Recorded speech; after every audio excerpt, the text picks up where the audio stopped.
siempre a mí me surge.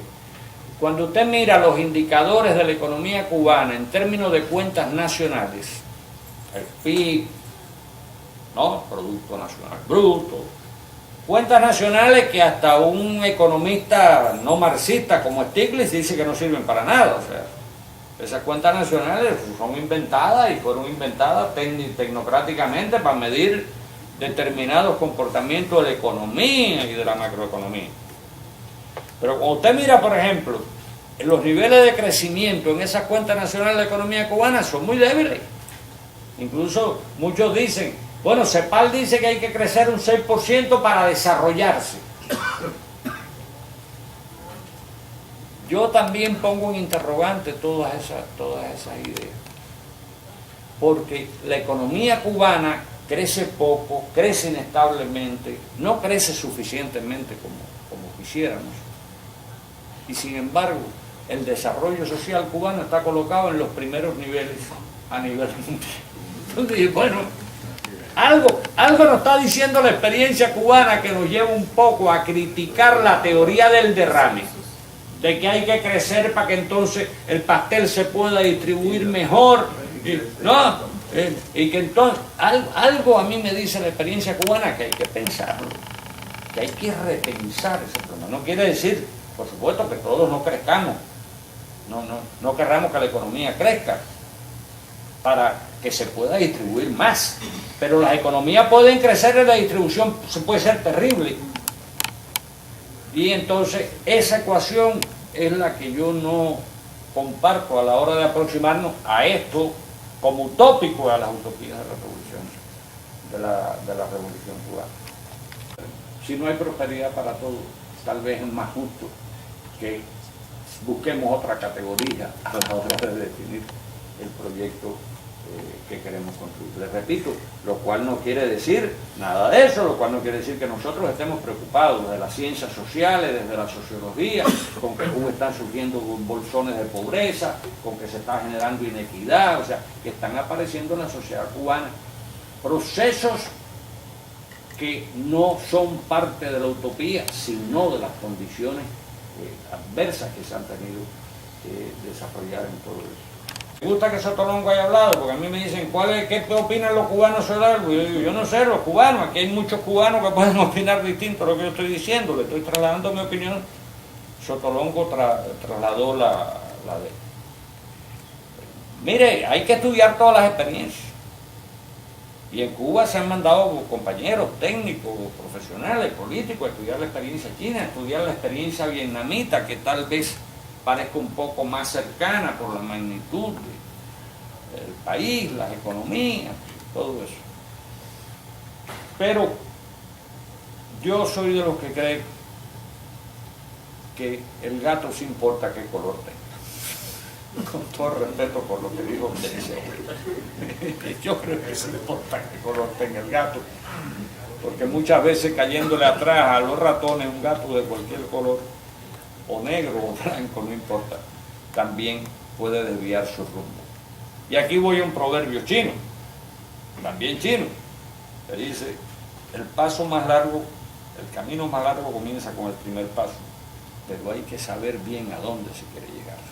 Si no, se puede perder el camino y a lo mejor no llegar a ninguna parte o a un sitio distinto al que uno pensó que iba a llegar. Y obviamente lo que dijo Sotolongo es válido, las proporciones, la economía, todo eso. Y no es mi ánimo aquí ponerme a discutir el modelo chino. Pero lo que sí digo muchas veces, lo digo en Cuba en estas discusiones, que nosotros tenemos que pensar en los límites del crecimiento de nuestro país. Es una magnitud que a veces se ha perdido en el análisis. Nosotros no podemos aspirar a muchas cosas porque no tenemos recursos naturales para hacerlo.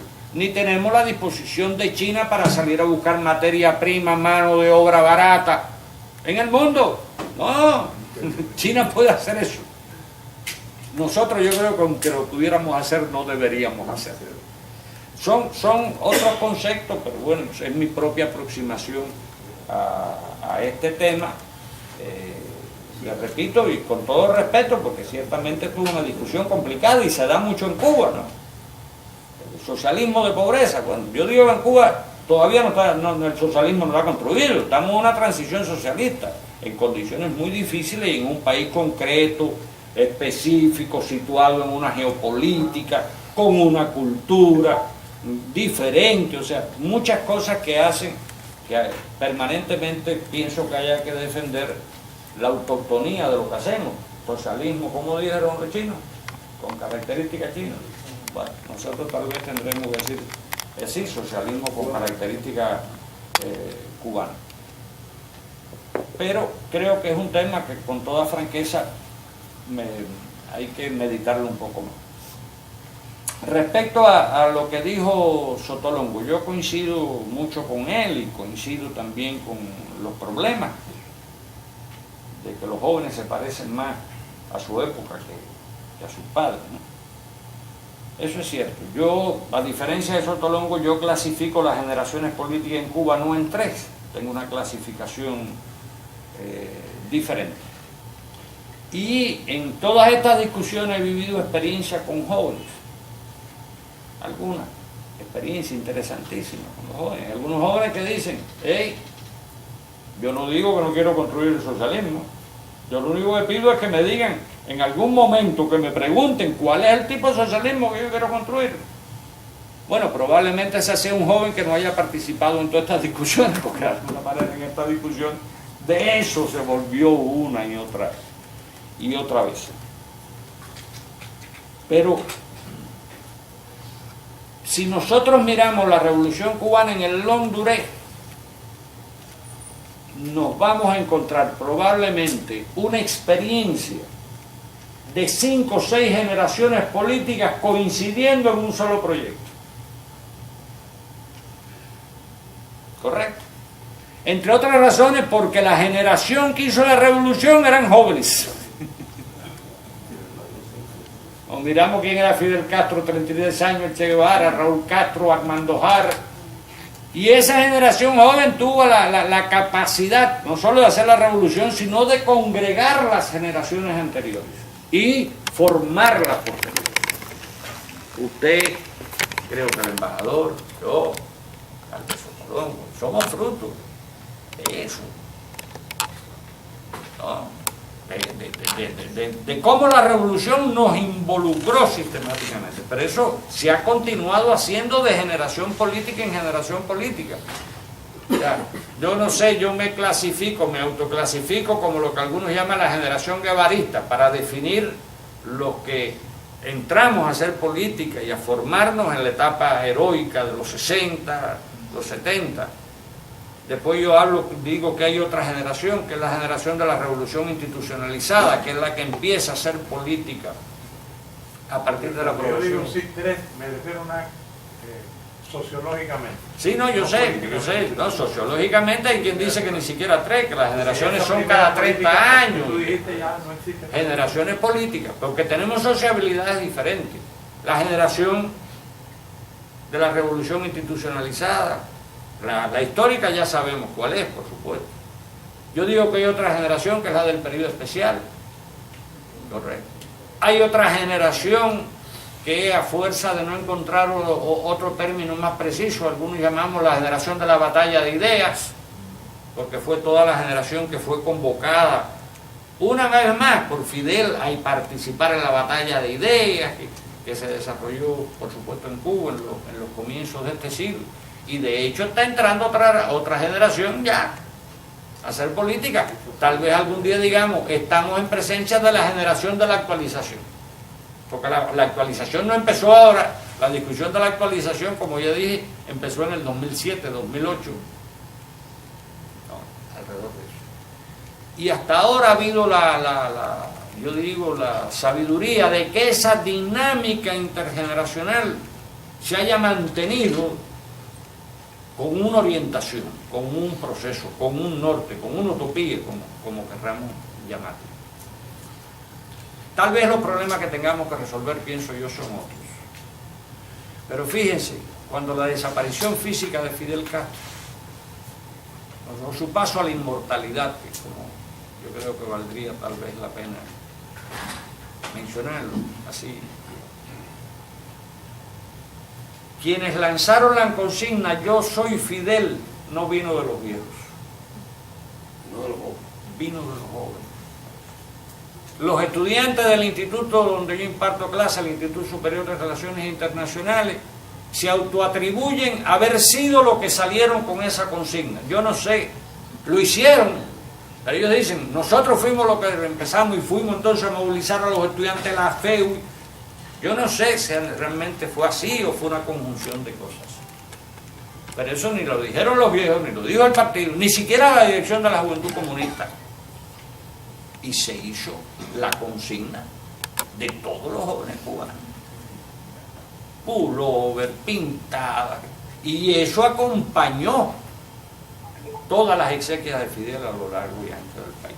O sea, yo creo que nosotros tenemos una generación que tal vez un problema que nos falta es darle todas las vías para que esa generación se exprese, participe, pero mirándolo con total confianza. Yo lo digo con la confianza que en la historia de la revolución se ha tenido en los jóvenes, no la generación histórica. Ahora le llamamos histórica, que como ya dije era de jóvenes. Fue una generación que creó una dinámica intergeneracional con una sinergia intergeneracional enormemente interesante, fructífera para la obra de la revolución. Probablemente tengamos que ver eso ahora. Pero ya vemos, por ejemplo, y aquí ya algunos datos, ¿no? En la actual legislatura de la Asamblea Nacional del Poder Popular se ha incrementado el número de jóvenes significativamente, casi un 14%, menores de 35 años. También se ha incrementado el número de mujeres, ya las mujeres tienen el poder, porque tienen la mayoría de la Asamblea Nacional del Poder Popular, 53-22%. Uno de los indicadores creo más altos que hay con relación a eso. Y esta asamblea obviamente tiene que resolver, y ha tratado en la propia composición de resolver algunos asuntos. Pero ciertamente hay que seguir trabajando en esta dinámica generacional, pero yo con toda honestidad, no sé, a lo mejor porque estoy en un laboratorio que es ese Instituto Superior de Relaciones Internacionales, que tenemos muchachos maravillosos en ese instituto. De ahí, de ese instituto, han salido embajadores, viceministros, porque se han ido formando. Tendrán, por supuesto, que apropiarse y que ir desarrollando sus propias ideas, y un día tendrán el derecho a equivocarse, como nos hemos equivocado los que lo han precedido. Ahora, lo que planteaba Pastor, la vida es finita. Sí, es verdad. Usted tiene toda la razón. Los seres humanos, hasta mientras se descubra lo contrario, tenemos una sola vida. Correcto. Lo que cada uno tenemos que decidir a qué se la vamos a dedicar. Ahí viene el dilema, que es un dilema muchas veces existencial de cada persona, ¿no? Y obviamente en esa lógica lo que usted planteaba es totalmente cierto. Hoy se discute en Cuba si la actualización va más rápido, va más lento, va más despacio, si se vira para atrás. A veces da la impresión de que no avanza, que retrocede. O sea, estamos en esas situaciones que de alguna manera todos esperamos que se vayan equilibrando. Y digo que se vayan equilibrando porque hay cosas que no pueden ir. O sea, uno de los temas que nosotros no, voy a hablar para no hablar con yo de modestia. Yo he planteado este documento al 2030, es que no tiene una ruta crítica. ¿Qué es lo primero? ¿Qué es lo segundo? ¿Qué es lo tercero? ¿Qué es lo primero que tenemos que resolver? Porque están planteados muchos objetivos, muchos propósitos. Y digo, bueno, pero ¿por dónde vamos a empezar? ¿Dónde está el elemento estructural? ¿Cómo es que dicen los de la complejidad? Que le va a dar dinámica al sistema, ¿no? Entonces, a veces eso también que es una búsqueda teórica y práctica. Teórica y práctica, a veces se coge un camino pensando que va y ese camino lo que hace es desarmar o ¿cómo sería? Desestabilizar el funcionamiento sistémico, ¿verdad? Es un tema fuerte. Sin embargo, hay algunas cosas, por ejemplo, que salen como una necesidad planteada desde el liderazgo político de la revolución, y el pueblo dice, espérate, vamos a ver cómo es, vamos a mirar cómo es, hablar de un tema que está en el centro hoy de la discusión, el tema de la dualidad monetaria, y es un problema que hay que resolver, y un problema que hay que resolver, pero cuando usted va a la gente dice, ¿y cómo lo vamos a resolver? ¿Cómo me va a afectar? ¿Cómo va a afectar al otro? ¿Cómo se va a solucionar este problema? Yo le digo que si no se ha avanzado en eso más es por la sensibilidad política de no tratar de resolver un problema de la dirección de esa naturaleza, acudiendo ni a medidas de choque, sino dándole un procesamiento político, social a un problema serio que precisamente se haga tratando de no perder la lógica misma del consenso político que hay que tener en una sociedad, y sin que eso tenga costos sociales que la población cubana no está dispuesta a pagar. No, eso no se puede hacer diciendo a la gente, ahora no hay salud pública. No, es una conquista, compadre. O la educación, no, es una conquista. O la seguridad social, son cosas que ya ha ganado como conquista la sociedad cubana y la gente, ¿no? La vivienda. En fin, hay que mirar ese tema con detenimiento. A ver. Resolviendo ese problema de las diferencias generacionales en el proceso revolucionario cubano. Pero aquí tenemos grandes problemas en este país sobre eso. Más serios problemas. A tal grado que pienso que las nuevas generaciones ahora, una parte de ellas cree que nosotros somos narcisos de la guerra de abril, Iván, nosotros de la posguerra, ya somos material desechable, somos dinosaurios, para los jóvenes. Es un concepto y una valoración antihistórica. No ha habido triunfo revolucionario en ninguna parte del planeta Tierra donde esta no ha sido fruto de la confluencia generacional. En todo lugar no ha habido triunfo revolucionario. ¿Y por qué ya uno se está poniendo un poquito viejo? No, ya usted no puede ser parte. Como está hablando de las anécdotas de China, hay una que dice también, por algo chino, la verdadera fuerza del caballo se conoce en una larga marcha. La Revolución Cubana tiene 60 años, va a tener 60 años. Y 60 años es un tiempo suficiente para establecer que esa ha sido una larga marcha. Y una marcha tortuosa, con 1000 tipos de obstáculos que han sido vencidos o están siendo vencidos de manera recurrente. Y lo que pasó el domingo en Cuba es una expresión de la fortaleza de esa revolución. Más del 82% de las personas que tenían que asistir a la votación fueron a depositar su voto y fueron elegidos 605 diputados. Y como decía el expositor, y de esos que resultaron electos, la mayoría son mujeres y un alto porcentaje de jóvenes. Eso es una visión, es una expresión de fortaleza de un proceso revolucionario. En otro aspecto, la prosperidad. Y no es el marxismo originario que plantea un sistema de ríos de leche y de miel. El marxismo originario plantea eso. Y una sociedad donde corran los manantiales de la riqueza, ríos de miel y de leche, no puede ser algo diferente a la prosperidad. El socialismo como sistema tiene que ser una negación de la pobreza que ha caracterizado al capitalismo y también a todo el sistema anterior al capitalismo.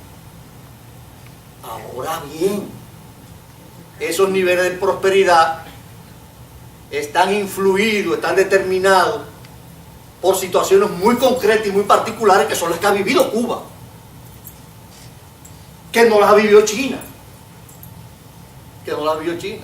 y que Cuba no se puede dar el lujo, por ejemplo, de decir cómo se estableció en China, a partir de que Hong Kong y Macao pasaron a su país. Aquí vamos a tener un Estado y dos sistemas. Cuba no puede decir eso. Y mantuvieron el capitalismo en Hong Kong y Macao y el socialismo en China. ¿Cómo puede plantear Cuba eso bajo ningún concepto? Pero no sobre ese caso de China. El que quiere construir un socialismo a partir de extrapolación de experiencias extranjeras no entiende lo que es el socialismo, ni lo que es el marxismo tampoco. No puede ser así.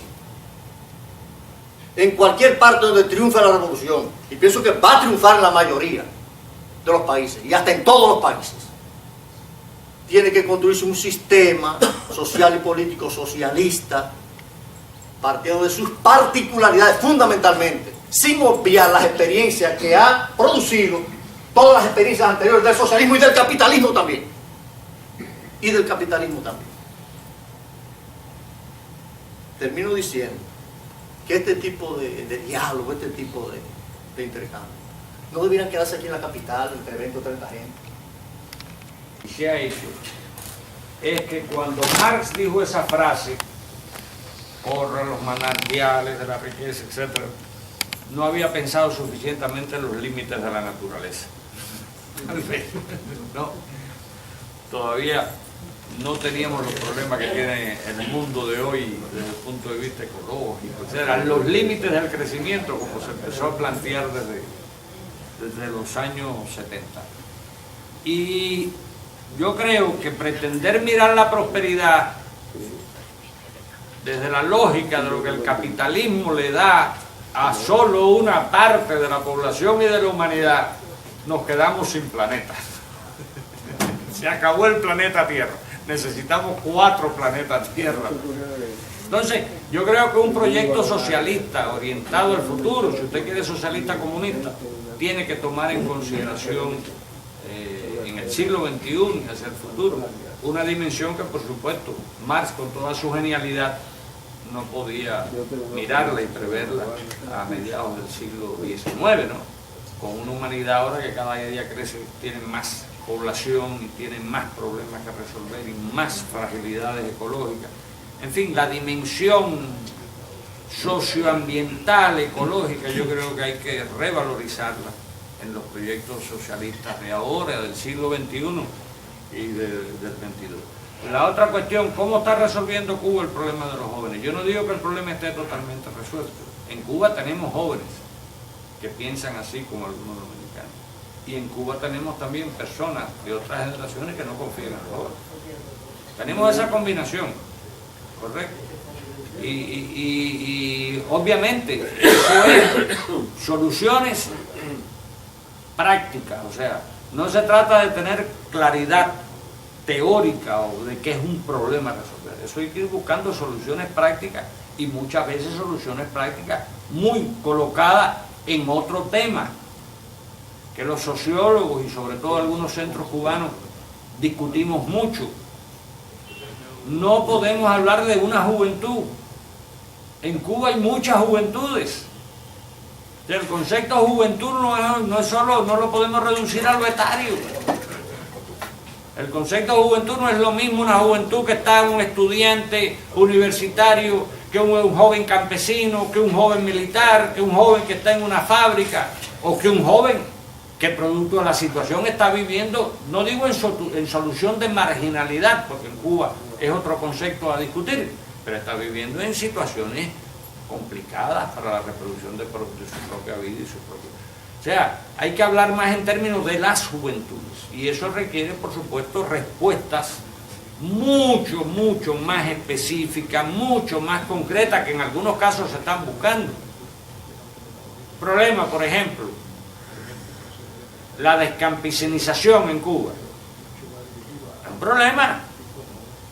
Pero no es que haya solo descampesinización, que la población urbana sea mayor que la rural, sino que cuando se mira la población campesina es una población que se está envejeciendo. O sea, ¿cómo vincular a jóvenes a la producción agraria campesina en las presentes circunstancias? Bueno, se están emprendiendo acciones concretas, pero es una tarea complicada, porque ese mismo joven la revolución lo hizo técnico, cabrero calificado, ¿no? En algunos casos ingeniero, o ya a punto de salir a la universidad, y por supuesto su proyecto de vida no era regresar al campo, ni el de su padre.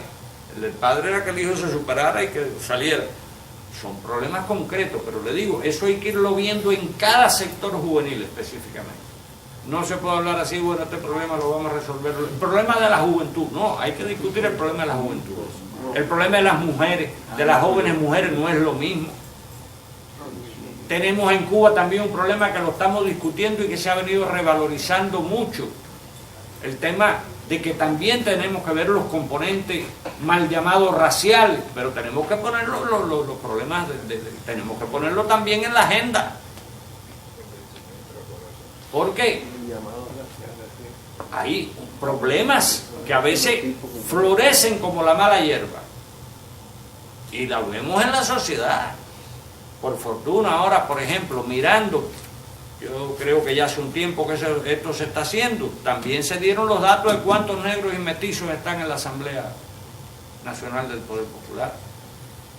Y yo creo que están en una proporción, habría después que analizar eso, pero en 40%, más del 40%, porque es un problema sensible también en la sociedad cubana. Y que brota y brota y brota y vuelven a aparecer manifestaciones de discriminación.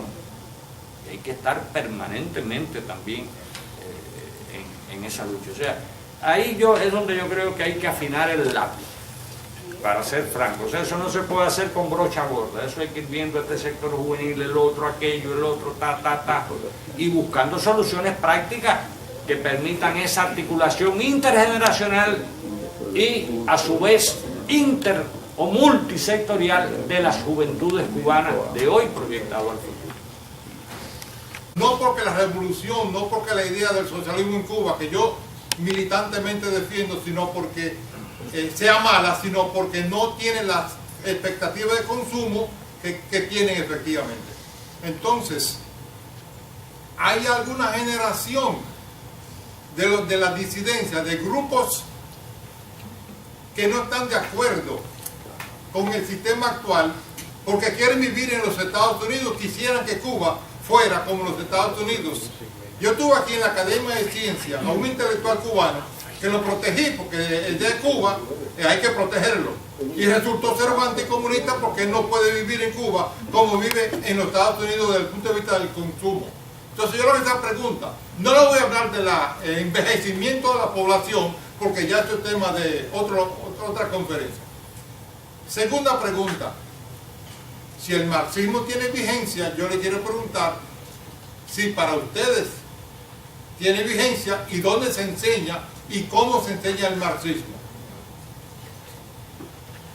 Y una tercera pregunta, que hace tiempo que yo la vengo haciendo, pero tal vez ya no tiene sentido hacerla,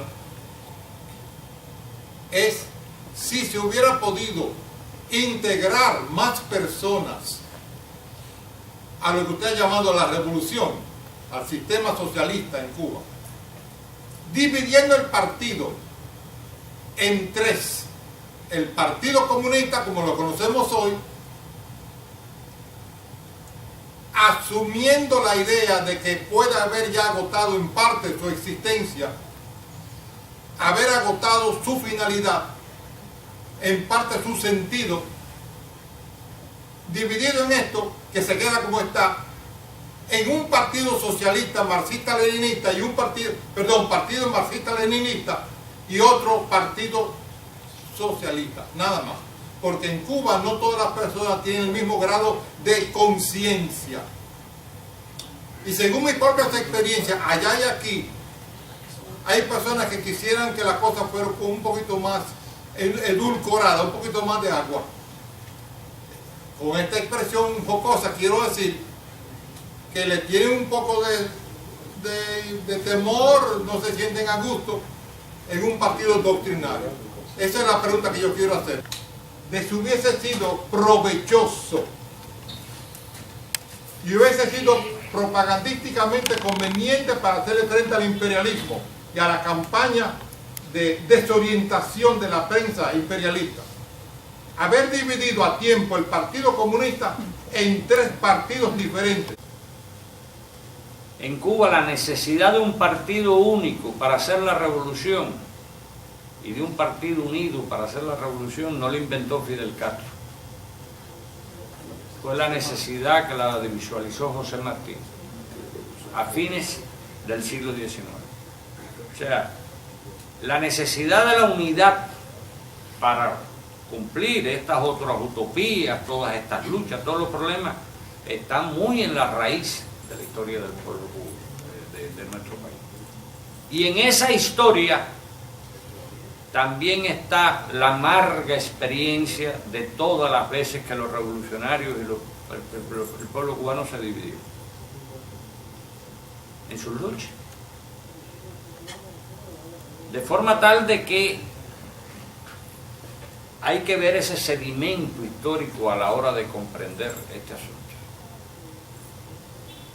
En un lugar que no fue este, yo en un momento dije que desgraciadamente un partido socialdemócrata en Cuba, vamos a ponerle socialdemócrata, le había quitado el nombre al partido martiano, el Partido Revolucionario Cubano auténtico. Socialdemócrata de esa corriente, y terminó, no voy a generalizar experiencia, en la misma dinámica de corrupción, de entrega del país al capital extranjero. O sea, no había espacio político en Cuba, ni creo que lo haya todavía, para decir vamos a restablecer un partido socialdemócrata en Cuba. No lo había. Al triunfo de la revolución no lo había, porque ese partido auténtico además tuvo los auténticos que lucharon, por supuesto se incorporaron a la lucha, pero hubo auténticos que pasaron a la fila de la contrarrevolución, y por supuesto en el país estaba en la memoria histórica que los principales, uno de sus principales líderes auténticos, Carlos Prío Socarrá, el último presidente auténtico, un corrupto, hasta más no poder, no Prío solamente, sino todos los que lo rodeaban. Entonces, hay que ver las cosas, por eso yo voy a empezar por ahí, porque es una cosa de naturaleza histórica, ¿no? Si no hubiese ocurrido eso, probablemente el nombre que debió haber llevado el partido en Cuba hubiese sido Partido Revolucionario Cubano, que era el nombre del partido de Martí. Pero las condiciones históricas concretas, ya repito, no posibilitaban aquello, y el proceso de unidad revolucionaria en Cuba no surgió de la noche a la mañana, no fue una directriz, fue una hechura de las 3 organizaciones revolucionarias que existían antes del triunfo de la revolución, que fueron en un proceso a veces complicado por el sectarismo, por procesos que se dieron, hasta que se llegó todas a la convicción de que había que fundar un partido único. Primero se llamó Partido Unido de la Revolución Socialista, después se decidió cambiarle el nombre a Partido Comunista, algo también muy colocado en la época en que se tomó aquella decisión, que ese fuera el nombre que era el Partido de Cuba. Yo honestamente no veo espacio en Cuba para 3 partidos. Raúl un día dijo bromeando, vamos a fundar 2 partidos, uno lo dirige Fidel y el otro lo dirijo yo. Pero el espacio político para eso yo no lo veo en Cuba. Se lo digo con toda franqueza, con toda sinceridad, y creo que a veces no se mira que otras experiencias de transiciones socialistas no se hicieron con partidos únicos, ni siquiera en China hay un partido único. O sea, hay sistemas multipartidarios. En Cuba al comienzo se comenzó, se vio ese camino, las organizaciones revolucionarias integradas, más como un frente político. El PURS ya empezó a vislumbrarse el partido único, que es lo único que cambió después. Pero el PURS salió como crítica precisamente a los problemas de sectarismo que se expresaron en la ORIS y que pudieron poner en peligro la propia existencia de la revolución. En fin, eso no es un dogma. Yo creo que eso cada sociedad y en cada momento concreto se puede mirar. Cada sociedad. El tema de la disidencia en Cuba. Yo honestamente creo que eso es un término que desgraciadamente se lo hemos entregado al adversario. Lo digo así con toda franqueza. Por lo menos a la disidencia hay que ponerle orientación, ¿no? En cierto momento alguien me dijo, bueno, pero por ahí se dice que tú eres disidente. Y digo, yo lo soy. Lo que soy un disidente de izquierda. Diciendo de cosas, pero desde una posición, desde una ética. Porque al final, ese nombre de llamarle disidencia a organizaciones contrarrevolucionarias, muchas veces financiadas por los Estados Unidos, es fruto del lenguaje mediático. Es una disidencia. No quiere decir que en Cuba hay una disidentes de derecha y de izquierda, correcto, e intergeneracionales, eso no tiene generación. Hay cortes igual que el resto de la sociedad cubana. A lo mejor podríamos decir hay disidentes del periodo especial, hay disidentes.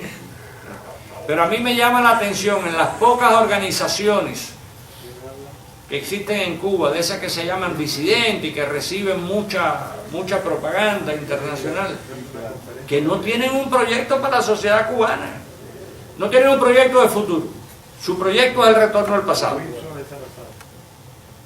O sea, no tienen tampoco espacio político, al menos suficiente. Ellos dicen que por la represión, los que van allá hacen escándalo con Estados Unidos, le dan el premio Sájarov, regresan para allí, vuelven, salen para el exterior, vuelven y regresan. Es una represión bastante sui generis, ¿no?, la que se desarrolla ahí. Respecto al tema del marxismo, compañero, yo estoy entre los que piensan que en Cuba no estamos estudiando en estos momentos suficientemente el marxismo. Correcto, o sea, más allá de que el partido diga que sí es un partido marxista-leninista, el marxismo ha perdido hegemonía cultural en la sociedad cubana.